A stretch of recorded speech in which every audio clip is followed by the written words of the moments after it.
ಮುಖ್ಯವಾಗಿ ಇವತ್ತು ಎಲ್ಲ ಕನ್ನಡಿಗರಲ್ಲೂ ವಿನಂತಿ, ಕನ್ನಡದ ವಿಚಾರ ಯಾವುದೇ ಬರಲಿ, ಇವತ್ತು ಇಡೀ ಕರ್ನಾಟಕದಲ್ಲಿ ಕೋಟ್ಯಾಂತರ ಜನ ಕನ್ನಡಿಗರಿದ್ದೀವಿ ಅಂತ ನಾವು ಹೇಳ್ಕೋತೀವಿ ಅಷ್ಟೇ. ಆದರೆ ಹೋರಾಟ ಅಂತ ಬಂದಾಗ ಎಲ್ಲವೂ ಅವರವರ ಮನೆಗಳಲ್ಲಿ OTT ನೋಡಿಕೊಂಡು TV ನೋಡಿಕೊಂಡು ಇವತ್ತೇನು ಕರ್ನಾಟಕ ಬಂದ್ ಆಯಿತು ಅಂದರೆ ಅದನ್ನ ಒಂಥರ ರಜಾ ಘೋಷಣೆ ಆರಾಮಾಗಿ ಹೆಂಡತಿ ಮಕ್ಕಳ ಜೊತೆಯಲ್ಲಿ ನಾವು ಕಾಲ ಕಳೆಯೋದಕ್ಕೆ ಅನ್ಕೊಂಡು ಸುಮ್ಮನೆ ಇದ್ಬಿಡ್ತೀವಿ. ಆದರೆ ರಸ್ತೆಗಿಳಿದು ಹೋರಾಡಂತವ್ರು ಮಾತ್ರ ಎಲ್ಲ ಕನ್ನಡ ಪರ ಸಂಘಟನೆಯ ಹೋರಾಟಗಾರರಷ್ಟೇ. ಅವ್ರಿಗೂ ಸಹ ಹೆಂಡತಿ ಮಕ್ಕಳಿದ್ದಾರೆ, ಅವ್ರಿಗೂ ಕುಟುಂಬ ಇದೆ, ಅವ್ರಿಗೂ ವಯಸ್ಸಾದಂಥ ತಂದೆ ತಾಯಿಗಳಿದ್ದಾರೆ. ಆದ್ರೂ ಸಹ ರಸ್ತೆಗಿಳಿದು ಯಾಕೆ ಹೋರಾಟ ಮಾಡ್ತೀವಿ? ಇದು ಬರೀ ಕನ್ನಡ ಪರ ಸಂಘಟನೆಗಳ ಹೋರಾಟಗಾರರಿಗೆ ಅಷ್ಟೇ ಮಾತ್ರ ಕರ್ನಾಟಕ. ನಾವು ಈ ನೆಲದಲ್ಲಿ ಊಟ ಮಾಡ್ತಾ ಇಲ್ವಾ? ನೀರು ಕುಡಿತಾ ಇಲ್ವಾ? ನಮ್ಮನ್ನ ಸಾಕಿ ಬೆಳೆಸಿಲ್ವಾ ಈ ಭೂಮಿ? ನಮ್ಗೆ ಜವಾಬ್ದಾರಿಯ ಕರ್ತವ್ಯ ಇಲ್ವಾ? ಇದನ್ನ ಎಲ್ಲ ಕನ್ನಡಿಗರು ಅನ್ನಿಸ್ಕೊಂಡವರು ನಮಗೆ ನಾವು ಪ್ರಶ್ನೆ ಮಾಡ್ಕೊಳ್ಬೇಕಾಗುತ್ತೆ. ಏನಂದ್ರೆ ಬೆಳಿಗ್ಗೆ ಎದ್ದು ಕನ್ನಡಿಗರ ಮುಖ ನೋಡ್ಕೊಂಡ್ರೆ ನಮ್ಮ ಬಗ್ಗೆ ನಮ್ಗೆ ಹೆಮ್ಮೆ ಅನಿಸ್ಬೇಕು. ಮುಖದ ಮೇಲೆ ಮೀಸೆ ಬೆಳೆಸ್ಕೊಂಡಿದೀವಿ, ತಿರುಗಿಸ್ಕೊಳ್ಬೇಕು ಅನಿಸ್ಬೇಕು. ಬಲಿಷ್ಠವಾದ ತೊಡೆ ಇದೆ, ತಟ್ಟಬೇಕು ಅನಿಸ್ಬೇಕು. ಅದೆಲ್ಲ ಯಾವಾಗ ಅನಿಸುತ್ತೆ ಅಂದ್ರೆ, ಹೌದು ಕಣಯ್ಯ, ಕನ್ನಡಕ್ಕೆ ಇವತ್ತೇನೋ ತೊಂದರೆ ಬಂದಿದೆ, ನಂದು ಒಂದು ಧ್ವನಿ ಕೂಡಿಸಿದ್ದೀನಿ, ನಾನು ಸಹ ತೊಡೆ ತಟ್ಟಿ ಬೇರೆಗೆ ಇಳಿದಿದ್ದೀನಿ, ಕನ್ನಡ ಪರ ಸಂಘಟನೆಗಳಿಗೆ ನನ್ನ ಬೆಂಬಲವನ್ನ ಸೂಚಿಸಿದ್ದೀನಿ, ನನ್ನ ತಾಯಿ ಮಾನ ಮರ್ಯಾದೆಗೆ ಭಂಗ ಬಂದಾಗ ಮೀಸೆ ತಿರುಗಿ ಹೋರಾಡಿದ್ದೀನಿ ಅಂತ ಯಾವತ್ತು ಅನ್ನಿಸುತ್ತೋ ಅವತ್ತು ನೀವು ಕನ್ನಡಿಗರು ಅಂತ ಅನ್ನಿಸ್ಕೊಳ್ಳೋದಕ್ಕೆ ಲಾಯಕ್ಕಾಗ್ತೀನಿ. ನಾರಾಯಣಗೌಡರ ಬಗ್ಗೆ ಬಹಳ ಹೆಮ್ಮೆ ಅನ್ಸೋದು ಏನಕ್ಕೆ ಅಂತಂದ್ರೆ, ಅವರಿಬ್ಬರು ಮಕ್ಕಳು ಹುಟ್ಟಿದಾಗ ಅವರು ಜೈಲಲ್ಲೇ ಇದ್ರು. ಆ ಸಂಭ್ರಮವನ್ನು ಆಚರಣೆನೇ ಮಾಡ್ಕೊಳ್ಳಿಲ್ಲ ಅವರು. ಇವತ್ತು ಎಷ್ಟೋ ಜನ ಕನ್ನಡಿಗರು ಕನ್ನಡ ಪರ ಸಂಘಟನೆಯ ಹೋರಾಟಗಾರರನ್ನು ಕೇಸ್ ಹಾಕಿ ಜೈಲಿಗೆ ಕಳಿಸಿ, ಅವರು ಯಾರೂ ಸಹ ಇಲ್ಲಿರುವಂತ ಸಾಕಷ್ಟು ಜನರು ವಿದೇಶವನ್ನ ಇದುವರೆಗೂ ನೋಡೇ ಇಲ್ಲ. ಯಾಕಂದ್ರೆ ಅವ್ರು ಅಷ್ಟು ಕೇಸ್ಗಳಿದಾವೆ. ಆ ಕೇಸ್ಗಳೆಲ್ಲ ಅವ್ರು ಮುಗಿಸ್ಕೊಂಡು ಹೊರಗಡೆ ಬರುವಷ್ಟರಲ್ಲಿ ಅವ್ರಿಗೆ ಎಷ್ಟು ವಯಸ್ಸಾಗಿರುತ್ತೆ ಏನು ಅನ್ನೋದು ಗೊತ್ತೇ ಇಲ್ಲ ನಮ್ಗೆ.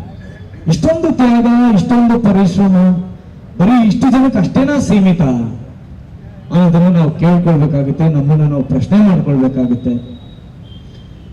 ಎಲ್ಲರೂ ಕೇಳ್ತಾರೆ, ನೀವೊಬ್ಬರು ಕಲಾವಿದರಾಗಿ ಸ್ಟಾರ್ ಆಗಿ ಯಾಕೆ ನೀವು ಕನ್ನಡ ಪರ ಸಂಘಟನೆಗಳಿಗೆ, ರಕ್ಷಣಾ ವೇದಿಕೆಗೆ ಯಾವುದೇ ಒಂದು ಕಾರ್ಯಕ್ರಮಗಳಾದ್ರೂ ಹೋಗ್ತೀರಾ ಅಂತ. ಅವರೆಲ್ಲರಿಗೂ ನಾನು ಹೇಳೋದು ಒಂದೇ ಮಾತು, ನಾನು ಸೂಪರ್ ಸ್ಟಾರ್ ಆಗಿ ಹುಟ್ಟಲಿಲ್ಲ, ಮೊದಲು ಕನ್ನಡಿಗನಾಗಿ ನಾನು ಹುಟ್ಟಿರೋದು. ಕನ್ನಡಿಗನಾಗಿ ಹುಟ್ಟಿದ ಮೇಲೆ, ಕನ್ನಡ ಸಿನಿಮಾಗಳು ಮಾಡಿದ ಮೇಲೆ ಕನ್ನಡದ ಜನರು ನನ್ನನ್ನು ಸ್ವೀಕರಿಸಿದ್ದಾರೆ ಮನೆ ಮಗ ಅಂತ. ಕನ್ನಡದ ಜನರು ನನ್ನನ್ನು ಸ್ಟಾರ್ ಆಗಿ ಮಾಡಿದ್ದಾರೆ. ಸೊ ಹಾಗಾಗಿ ಕನ್ನಡದ ಜನರಿಗೆ, ಕನ್ನಡದ ನೆಲ ಜಲಕ್ಕೆ ಏನೇ ತೊಂದರೆ ಬಂದರೂ ಸಹ ನಾನು ತೊಡೆ ತಕ್ಕ ನಿಂತ್ಕೋತೀನಿ, ನನ್ನ ಮೀಸೆ ತಿರುಗಿ ನಿಂತ್ಕೋತೀನಿ, ಹೆಮ್ಮೆಯಿಂದ ನಾನು ಕನ್ನಡಿಗ ಅಂತ ಹೇಳ್ಕೊಳ್ತೀನಿ. ಆ ಹಕ್ಕು ನನಗಿದೆ, ಆ ಧೈರ್ಯನೂ ನನಗಿದೆ. ಇವತ್ತು ನೀವು ಯಾವುದೇ ಸರ್ಕಾರದ ಅಧೀನದಲ್ಲಿರ್ತಕ್ಕಂಥ ಬ್ಯಾಂಕ್ಗಳಿಗೆ ಹೋದ್ರೆ ಅಲ್ಲಿ ಉದ್ಯೋಗ ಅಂತ ಬಂದಾಗ ಬರೀ ಪಿಎನ್ಗಳು, ವಾಚ್ಮ್ಯಾನ್ಗಳು, ಕಸ ಗುಡಿಸೋರು ಇಷ್ಟೇ ಇರ್ತಾರೆ. ಉದ್ಯೋಗ ಅಂತ ಸಿಕ್ಕಿದ್ರೆ ಕನ್ನಡಿಗರು ಅಂತಿದ್ರೆ ಇಷ್ಟೇ ಜನ. ನಮ್ಮ ತಂದೆ ತಾಯಿಗಳು, ನಿಮ್ಮ ತಂದೆ ತಾಯಿಗಳು ಬ್ಯಾಂಕ್ ಹೋದ್ರೆ ಅವ್ರಿಗೆ ವಿದ್ಯಾಭ್ಯಾಸ ಇಲ್ಲ, ಆ ಅರ್ಜಿನ ತುಂಬೋದಕ್ಕೆ ಅವ್ರಿಗೆ ಬರಲ್ಲ. ಅಂತವ್ರಿಗೆ ಸಹಾಯ ಮಾಡೋದು ಸಹ ಅಲ್ಲಿ ಯಾರು ಪಿಎನ್ಗಳು ಇರ್ತಾರೆ, ವಾಚ್ಮ್ಯಾನ್ಗಳು ಇರ್ತಾರೆ, ಕಸ ಗುಡಿಸೋರು ಇರ್ತಾರೆ, ಅವರೇ. ಅವ್ರಿಗೂ ಬರಲಿಲ್ಲ ಅಂದ್ರೆ ಅವ್ರ ಮ್ಯಾನೇಜರ್ ಹತ್ರ ಕರ್ಕೊಂಡೋಗಿ, ಇವರು ನಮ್ಮವರು, ಇಂಥವ್ರು, ಇವ್ರಿಗೇನು ಆಗ್ಬೇಕಾಗಿದೆ ದಯವಿಟ್ಟು ಮಾಡಿಕೊಡಿ ಅಂತಾರೆ.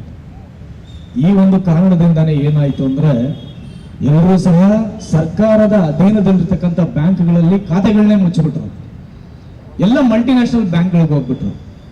ಯಾಕಂದ್ರೆ ಅಲ್ಲಿ ನಿಮಗೆ ಸುಲಭ, ಕನ್ನಡದವರೇ ಆಗಿರ್ಬೋದು, ಇನ್ನೊಬ್ಬರೇ ಆಗಿರ್ಬೋದು, ನಿಮ್ಮ ಮನೆಗೆ ಬಂದು ನಿಮ್ಗೆ ಏನು ಬೇಕೆಲ್ಲ ಮಾಡಿಕೊಟ್ಟು ಹೋಗ್ತಾರೆ. ಹೊಸ ಆ್ಯಪ್ಗಳು ಬೇರೆ ಬಂದಿದೆ ಈಗ. ಆ ಆ್ಯಪ್ಗಳಿಂದ ನಮ್ಮ ದುರದೃಷ್ಟಕ್ಕೆ ಕನ್ನಡದಲ್ಲೂ ಸಹ ಮಾಡಿಲ್ಲ, ಅದು ಸಹ ಇಂಗ್ಲಿಷಲ್ಲೇ ಇದೆ. ನಾವು ವಿದ್ಯಾವಂತರು, ನಾವು ಓದಿರೋರು ಈ ಜನರೇಷನ್ಗೆ ಆ್ಯಪ್ ಅಲ್ಲಿ ಕೆಲವೊಂದ್ಸರಿ ಆಪರೇಟ್ ಮಾಡೋದಕ್ಕೆ ಕಷ್ಟ ಆಗುತ್ತೆ. ಅಂಥದ್ರಲ್ಲಿ ವಿದ್ಯೆ ಇಲ್ಲದೆ ಇರ್ತಕ್ಕಂಥ ನಮ್ಮ ತಂದೆ ತಾಯಿಗಳಾಗಿರ್ಬೋದು, ನಿಮ್ಮ ತಂದೆ ತಾಯಿಗಳಾಗಿರ್ಬೋದು, ಯಾವ ರೀತಿ ಅದನ್ನ ಫೇಸ್ ಮಾಡಬೇಕು. ಇವನ್ ಪೋಸ್ಟ್ ಆಫೀಸ್ಗಳಿಗೆ ಪಿಂಚಣಿ ತಗೊಳೋದಕ್ಕೆ ಹೋದ್ರೆ, ವಿಧವಾ ವೇತನ ತಗೊಳಕ್ ಹೋದ್ರೆ ಅವ್ರಿಗೆ ಗೊತ್ತಾಗಲ್ಲ ಯಾವ ರೀತಿ ತಗೊಳ್ಬೇಕು ಅಂತ. ಕಾರಣ ಏನಂದ್ರೆ ಅಲ್ಲಿ ತಿಳಿಸಿ ಹೇಳುವಂತ ಕನ್ನಡಿಗರು ಇಲ್ಲವೇ ಇಲ್ಲ. ಬರೀ ತಮಿಳವರು ಇರ್ತಾರೆ, ತೆಲುಗವರು ಇರ್ತಾರೆ, ಮರಾಠಿಗಳಿರ್ತಾರೆ, ಬಿಹಾರಿಗಳಿರ್ತಾರೆ. ಅವರನ್ನ ನೀವಿಲ್ಲಿ ಅಪಾಯಿಂಟ್ ಮಾಡೋದು ತಪ್ಪು ಅಂತ ನಾನು ಹೇಳ್ತಾ ಇಲ್ಲ. ಆದ್ರೆ ಕೆಲವೊಂದು ಹುದ್ದೆಗಳಿಗೆ ದಯವಿಟ್ಟು ಕನ್ನಡಿಗರನ್ನೇ ನೀವು ಅಪಾಯಿಂಟ್ ಮಾಡಬೇಕು ಅಂತ ಹೇಳ್ತೀವಿ. ಇದು ಯಾಕಿದೆ ನಮ್ಮ ತಮಿಳುನಾಡಲ್ಲಿಲ್ಲ, ತೆಲುಗಿನಲ್ಲಿಲ್ಲ, ಮಹಾರಾಷ್ಟ್ರಕ್ಕೆ ಹೋದ್ರೆ ಮಹಾರಾಷ್ಟ್ರದಲ್ಲಿಲ್ಲ? ಯಾಕಂದ್ರೆ ಅಲ್ಲಿನ ರಾಜಕಾರಣಿಗಳಿಗೆ, ಅಲ್ಲಿರ್ತಕ್ಕಂಥ ಪರಿಸರ ಪ್ರೇಮಿಗಳಿಗೆ, ಅಲ್ಲಿ ಲೋಕಲ್ ಲೀಡರ್ಗಳಿಗೆ ಗೊತ್ತು. ಅವರಿಗೆ ಇಲ್ಲಿ ನಮ್ಮ ಜನನ ನಾವು ನೇಮಿಸ್ಕೊಳ್ಬೇಕು, ಶಿಫಾರಸ್ ಮಾಡ್ತಾರೆ. ಆದ್ರೆ ಒಂದು ಕರ್ನಾಟಕದಲ್ಲಿ ಮಾತ್ರ ನಾವು ನಮ್ಮ ಭಾಷೆ ಭಾಷೆ ಭಾಷೆ ಅಂತ ಹೋರಾಡೋದು, ನಮ್ಮ ಕನ್ನಡಿಗರಿಗೆ ಕೆಲಸ ಕೊಡಿ ಅಂತ ಹೋರಾಡೋದು, ಇವೆಲ್ಲಾನು ಆಗ್ತಾ ಇರೋದು ಕರ್ನಾಟಕದಲ್ಲಿ. ಇದು ಯಾಕೆ ಅಂತ ನಮ್ಗೆ ಇದುವರೆಗೂ ಗೊತ್ತಾಗಿಲ್ಲ. ಬೇರೆ ಕಡೆ ಹೋದ್ರೆ ನಮಗೆ ಭಾಷೆ ಬಗ್ಗೆ ಇಷ್ಟೊಂದು ಹೋರಾಟಗಳು, ಉಳಿಸಿ ಬೆಳೆಸಿ ಅನ್ನೋದೆಲ್ಲ ನಮ್ಗೆ ಕೇಳಿಸೋದೇ ಇಲ್ಲ. ಅವರೇ ಭಾಷಾಭಿಮಾನ ಬೆಳೆಸ್ಕೊಂಡಿರ್ತಾರೆ. ಇಲ್ಲಿ ನಮ್ಮಲ್ಲಿ ಬರ್ತಾ ಬರ್ತಾ ಭಾಷಾಭಿಮಾನ ಕಡಿಮೆ ಆಗ್ತಾ ಇದೆಯಾ, ಏನಾಗ್ತದೆ ಏನೂ ಗೊತ್ತಾಗ್ತಾ ಇಲ್ಲ. ಇವಾಗ ನಮ್ಮ ಸಿನಿಮಾಗಳಲ್ಲೇ ತಗೊಂಡ್ರೆ, ಇವತ್ತು ನೀವು ಯಾವುದೇ ಮಾಲ್ಗಳಿಗೆ ಹೋಗಿ, ಎಲ್ಲೇ ಹೋಗಿ, ಯಾರೇ ಆದ್ರೂ ಸಹ ಬೇರೆ ಭಾಷೆ ಇದೆ. ನೀವು ಮಾಲ್ಗಳ ಸಿನಿಮಾಗೆ ಹೋಗ್ಬಿಡಿ, ದೇವಸ್ಥಾನಗಳಿಗೆ ಹೋಗಿ, ನೀವು ಮುಜರಾಯಿ ಇಲಾಖೆ ಅಂಡರ್ ಅಲ್ಲಿ ಬರ್ತಕ್ಕಂಥ ಯಾವುದೇ ದೇವಸ್ಥಾನಗಳು ಹೋದ್ರು ಸಹ ನಿಮಗೆ ಅನ್ಯ ಭಾಷೆಗಳೇ, ಅಲ್ಲಿ ಕನ್ನಡಿಗರು ಇಲ್ಲವೇ ಇಲ್ಲ. ನೀವು ಬೇರೆ ಒಂದು ರಾಷ್ಟ್ರಗಳಿಗೆ, ಬೇರೆ ಒಂದು ರಾಜ್ಯಗಳಿಗೆ ಹೋದ್ರೆ, ಅಲ್ಲಿನ ಲೋಕಲ್, ಇವಾಗ ನೀವು ತಿರುಪತಿಗೆ ಹೋಗ್ತೀರ, ತಿರುಪತಿನಲ್ಲಿ ನೀವು ಯಾವತ್ತಾದ್ರೂ ಕನ್ನಡಿಗರು ಇರುವಂಥದ್ದನ್ನ ನೋಡಿದ್ದೀರಾ? ನೀವು ಮಾತಾಡುವಂಥದ್ದನ್ನು ನೋಡಿದ್ದೀರಾ? ನೀವು ಬನ್ನಿ, ಎಲ್ಲೂ ಬೇಡ, ನಮ್ಮ ಬನಶಂಕರಿ ದೇವಸ್ಥಾನಕ್ಕೆ ಬನ್ನಿ, ಎಷ್ಟು ಜನ ಅನ್ಯ ಭಾಷಿಕರಿದ್ದಾರೆ ನಾವು ತೋರಿಸ್ತೀವಿ. ಸ್ನೇಹಿತರೆ, ಇದೆಲ್ಲಾನು ಸಹ ಕೊನೆಗೊಳ್ಬೇಕಂದ್ರೆ ಧೀಮಂತವಾಗಿ ಎಲ್ಲ ಹೋರಾಟಗಳಲ್ಲೂ ಸಹ ತುಂಬಾ ಆತ್ಮೀಯವಾಗಿ ತಗೊಂಡು, ಇದು ನನ್ನ ಕರ್ತವ್ಯ, ನಾವು ಹುಟ್ಟಿರೋದೇ ಇದಕ್ಕೋಸ್ಕರ ಅನ್ನೋ ರೀತಿಯಲ್ಲಿ ಹೋರಾಡ ಅಂತ ನನ್ನ ಆತ್ಮೀಯ ಸಹೋದರಾದಂತ, ಅಣ್ಣನಾದಂತ ನಾರಾಯಣಗೌಡರಿಗೆ ದಯವಿಟ್ಟು ಬೆಂಬಲವನ್ನು ಕೊಡಿ ಅಂತ ಈ ಮುಖಾಂತರವಾಗಿ ನಾನು ಕೇಳ್ಕೊಳ್ತೀನಿ. ಅವ್ರು ಯಾವುದೂ ಇದುವರೆಗೂ ತಮ್ಮ ಸ್ವಾರ್ಥಕ್ಕೋಸ್ಕರನೋ ಮತ್ಯಾವುದಕ್ಕೋಸ್ಕರನೋ ಹೋರಾಟ ಮಾಡ್ತಾ ಇಲ್ಲ. ಮೊನ್ನೆನೂ ಜೈಲಿಗೆ ಹೋಗಿ ಬಂದ್ರು. ಬಹಳ ಬಹಳ ಬಹಳ ಬೇಜಾರಾಗಿತ್ತು. ಅಂದ್ರೆ ನಾವು ಹೋಗಿ ಟೈಮಲ್ಲಿ ಅವ್ರಿಗೆ ಹುಷಾರಿರ್ಲಿಲ್ಲ, ಅವರು ಮಾತ್ರೆಗಳು ತಗೊಂಡಿರ್ಲಿಲ್ಲ. ಕಾರಣ ಏನಂದ್ರೆ ಅವ್ರ ಜೊತೆನಲ್ಲಿ 10 ಜನ ರಕ್ಷಣಾ ವೇದಿಕೆ ಕಾರ್ಯಕರ್ತರನ್ನ ಬಂಧಿಸಿದ್ರು. ಅಷ್ಟೂ ಜನರ ಫ್ಯಾಮಿಲಿಗಳ ಬಗ್ಗೆ ಅವ್ರು ಚಿಂತೆ ಮಾಡ್ತಾ ಇದ್ರೆ ಹೊರತು, ಅವ್ರ ಮನೆಯಿಂದ ಏನೋ ಒಂದು ಊಟ ಕಳಿಸ್ತಾರೆ ಅದನ್ನ ತಿಂತಾ ಇದ್ರೆ ಹೊರತು, ಅವ್ರು ಮಾತ್ರೆನೂ ತಗೊಂಡಿಲ್ಲ, ಔಷಧಿನೂ ತಗೊಂಡಿಲ್ಲ, ಕೈಗಳೆಲ್ಲ ನಡುಕ್ತಾ ಇತ್ತು. ನನಗನ್ನಿಸ್ತು, ಯಾಕೆ ಬೇಕು ಈ ಮನುಷ್ಯನಿಗೆ? ಇವೊಬ್ಬರನ್ನ ಕನ್ನಡಕ್ಕೆ ಹೋರಾಟಗಾರರು, ಮನೆಯಲ್ಲಿ ಅವ್ರ ಹೆಂಡತಿ ಮಕ್ಕಳು ಬೇಜಾರು ಮಾಡ್ಕೊಂಡಿದ್ದಾರೆ, ಆರೋಗ್ಯ ಸರಿ ಇಲ್ಲ, ಇವ್ರು ಯಾಕೆ ಹೋರಾಡ್ತಾ ಇದ್ದಾರೆ ಅಂತ. ಸರಿ, ಹಂಸಲೇಖ ಅವರೊಂದು ಹಾಡನ್ನ ಬರೆದಿದ್ದಾರೆ, ಹುಟ್ಟೋದು ಯಾಕೆ, ಸಾಯೋದು ಯಾಕೆ, ಏನಾದರೂ ಸಾಧಿಸಿ ಹೋಗೋದಕ್ಕೆ ಅಂತ. ಅದಕ್ಕೇನಾದ್ರೂ ಕನ್ನಡಕ್ಕೆ ಒಂದು ಉದಾಹರಣೆ ಅಂತಿದ್ರೆ ನಮ್ಮ ನಾರಾಯಣಗೌಡರು ಅಂತ ಇದೇ ತಕ್ಕೊಂಡು ನಾನು ಹೇಳ್ತೀನಿ. ಅಷ್ಟು ಜನ ಕಾರ್ಯಕರ್ತರ ಅವರ ಶ್ರೀಮತಿಯರ ನಂಬರನ್ನು ತಗೊಂಡು ನಾನು ಫೋನ್ ಮಾಡಿದಾಗ ಆ ಎಲ್ಲ ಹೆಣ್ಮಕ್ಳು ಹೇಳಿದ ಒಂದೇ ವಿಚಾರ, ಅಣ್ಣ ಇಲ್ಲಿ ಬಿಡಿ ಅಣ್ಣ, ನಮ್ಮ ಯಜಮಾನ್ರು ಜೈಲಲ್ಲಿ, ಅವ್ರು ಕಳ್ತನ ಮಾಡಿ ಜೈಲಿಗೆ ಹೋಗಿಲ್ಲ ಅಣ್ಣ, ಕನ್ನಡಕ್ಕೋಸ್ಕರ ಹೋರಾಡಿ ಹೋಗಿದ್ದಾರೆ ಅಣ್ಣ. ಆ ಎಲ್ಲ ಹೆಣ್ಮಕ್ಳಿಗೂ ನನ್ನ ಹೃತ್ಪೂರ್ವಕ ವಂದನೆಗಳು. ಕನ್ನಡದ ಮೇಲೆ ಇರ್ತಕ್ಕಂಥ ಆ ಅಭಿಮಾನಕ್ಕೆ ಅದೇ ಅಭಿಮಾನ ಕರ್ನಾಟಕದಲ್ಲಿ ಜೀವಿಸ್ತಾ ಇರ್ತಕ್ಕಂಥ ಎಲ್ಲ ಜೀವಗಳಲ್ಲೂ ಬರಲಿ ಅಂತ ಹೇಳ್ತಾ, ವೇದಿಕೆಗೆ ಬಹಳ ಪ್ರೀತಿಯನ್ನು ಬರಮಾಡ್ಕೊಂಡಂತ ಹೇಳಲ್ಲ. ಆಕ್ಚುಲಿ ಇದು ನಂದೇ ವೇದಿಕೆ, ಇದು ನನ್ನ ಮಾತೃ ವೇದಿಕೆ ಇದು. ಸೊ ಬಹಳ ಹೆಮ್ಮೆ ಅನ್ಸೋದು ಅಂದ್ರೆ ಪೂಜಾ ಗಾಂಧಿ ಅವರ ಬಗ್ಗೆ. ಅವರು ನಮ್ಮ ರಾಜ್ಯದವರಲ್ಲ, ಪಂಜಾಬಿ ಅವರು. ಈಗ ತಾನೇ ಹೇಳ್ತಾ ಇದ್ರು ಅವರ ಯಜಮಾನರು ಸಹ ಮಹಾರಾಷ್ಟ್ರದವರು ಅಂತ.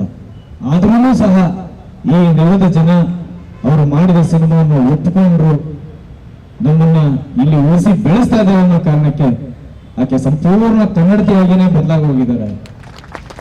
ಇವತ್ತು ಕೇಳ್ತೀನಿ, ಎಷ್ಟು ಜನ ಮಂತ್ರ ಮಾಂಗಲ್ಯ ಅನ್ನೋದು ಗೊತ್ತಿದೆ ರೀ? ಮಂತ್ರಮಾಂಗಲ್ಯ ಮದುವೆ ಎಷ್ಟು ಜನ ಮಾಡ್ಕೊಂಡಿದ್ದೀವ್ರಿ ನಾವು. ವಿಶೇಷವಾಗಿ ಈ ಮಾತನ್ನ ನಾನು ರೈತರಿಗೆ ಹೇಳ್ತೀನಿ, ದಯವಿಟ್ಟು ತಪ್ಪಾಗಿ ತಿಳ್ಕೊಳ್ಬೇಡಿ ಯಾರನ್ನು. ನಾನು ರೈತರು ಆತ್ಮಹತ್ಯೆಗಳು ಮಾಡ್ಕೊಂಡಾಗ ಸಾಕಷ್ಟು ಹಳ್ಳಿಗಳಿಗೆ ಅವರ ಊರುಗಳಿಗೆ ಭೇಟಿ ಕೊಟ್ಟಿದ್ದೀನಿ. ಅಲ್ಲಿ ಅಕ್ಕಪಕ್ಕದವ್ರು ಹೇಳಿದ್ದು ಅಂದ್ರೆ ಅದರಲ್ಲಿ ಸಾಕಷ್ಟು ಸಾವು ನೋವುಗಳಾಗಿರೋದು. ನಿಜಕ್ಕೂ ಬೆಳೆ ಇಲ್ಲ ಅನ್ನೋ ಕಾರಣಕ್ಕೆ ಒಂದು ಕಡೆ ಆಗಿದೆ, ಸಾಲ ಮಾಡಿದರೆ ತೀರ್ಸಕ್ಕಾಗಿಲ್ಲ ಅನ್ನೋ ಒಂದು ಕಡೆ ಆಗಿದೆ. ಆದ್ರೆ ಹೆಚ್ಚಿಗೆ ಸಾಲ ಮಾಡಿರುವಂತವ್ರು ಅವನನ್ನ ತನ್ನ ಮಗಳ ಮದುವೆನ ಹಂಗ್ ಮಾಡ್ದ ಹಿಂಗ್ ಮಾಡ್ದ, ಅವನ್ 100 ಮರಿ ಓಡಿಸ್ದ, ನಾನು 150 ಮರಿ ಓಡಿಸ್ತೀನಿ, ಈ ರೀತಿ ಸಾಲ ಮಾಡಿ ಆತ್ಮಹತ್ಯೆ ಮಾಡ್ಕೊಂಡವ್ರು ಸುಮಾರು ಜನ ಇದ್ದಾರೆ. ದಯವಿಟ್ಟು ತಮ್ಮೆಲ್ಲರಲ್ಲೂ ಕೈ ಮುಗಿದು ಕೇಳ್ಕೊಳ್ತೀನಿ, ಸಾಧ್ಯ ಆದಷ್ಟು ಮದುವೆಗಳನ್ನ ಸರಳವಾಗಿ ಆಚರಣೆ ಮಾಡಿ. ಕಷ್ಟಪಟ್ಟು ಸಾಲ ಮಾಡಿ ಮನೆ ಕಟ್ಟಿರ್ತೀರ, ನಿಮಗೆ ಯಾರು ಬೇಕೋ ಅವ್ರು ಮುಖ್ಯಸ್ಥರನ್ನ ಕರೆದು ಅಥವಾ ಯಾರಿಗೂ ಏನು ಇಲ್ದೇ ಇರೋರ್ನ ಕರೆದು ಊಟ ಹಾಕಿ, ಅದಕ್ಕೊಂದು ಅರ್ಥ ಇರುತ್ತೆ. ಅದು ಬಿಟ್ಟು ಎಲ್ಲಾ ಇರೋರ್ನ ಕರೆದು ನಾವು ಪ್ರೆಸ್ಟೀಜ್ ತೋರಿಸ್ಕೊಬೇಕು, ನಾವು ಊರಲ್ಲಿ ಕಟ್ಟದೇ ಇರೋ ಮನೆ ನಾವು ಕಟ್ಟಿದೀವಿ, ಬಂದ್ರೆ ನೀವು ಮರಿ ಹೊಡೆದು ಊಟ ಹಾಕ್ತೀವಿ ಅಂದ್ರೆ ಆತ್ಮಹತ್ಯೆನೇ ಗತಿ ಆಗುತ್ತೆ. ದಯವಿಟ್ಟು ಆ ರೀತಿ ಮಾಡಬೇಡಿ ಅಂತ ಹೇಳ್ತಾ, ಸರಳವಾಗಿ ಬದುಕೋದನ್ನ ಕಲಿ ಅಂತ ಹೇಳ್ತಾ, ಗೌಡ್ರೆ ಎಲ್ಲ ಕನ್ನಡ ಪರ ಹೋರಾಟಗಳಿಗೆ ನಿಮ್ಮ ಜೊತೆ ನಾವು ಸದಾ ಇದ್ದೇ ಇರ್ತೀವಿ. ನೀವು ನಮ್ಮ ಬೆನ್ನೆಲುಬಾಗಿ, ನೀವು ನಮ್ಮ ನಾಯಕರಾಗಿ ಇಡೀ ಕರ್ನಾಟಕದ ಪ್ರತಿ ಮನೆಯಲ್ಲೂ ಸಹ ನಿಮ್ಮ ಫೋಟೋ ಪ್ರತಿಯೊಬ್ಬ ಕನ್ನಡಿಗರು ಹಾಕೊಳ್ಬೇಕು. ಆ ರೀತಿ ಬದುಕಿದ್ದೀರಾ, ಬದುಕ್ತಾ ಇದ್ದೀರಾ. ನಿಮ್ಮ ಹೋರಾಟಕ್ಕೆ ಜಯವಾಗಲಿ. ಜೈ ಹಿಂದ್, ಜೈ ಕರ್ನಾಟಕ.